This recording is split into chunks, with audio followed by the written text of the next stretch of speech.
Yeah, nagyayaya si Madam Inday. Doon tayo magtanghalian. Yes. Nasa grape farm kami.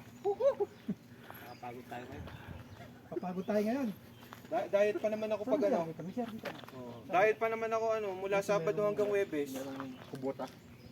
Marap doon? Magpapatanghalian. Oo daw, sabi. Sabi si boss ni Diet ako ng ano ng Sabado hanggang Huwebes, buti na ng Biyernes ngayon. Nakapunta talaga ng ano. Kung kailan talaga ano. kasi may mga pangyayaring hindi mo sinasadya eh, no?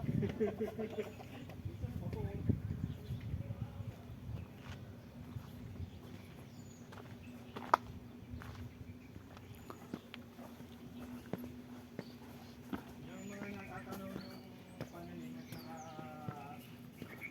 lupain, kanila yan.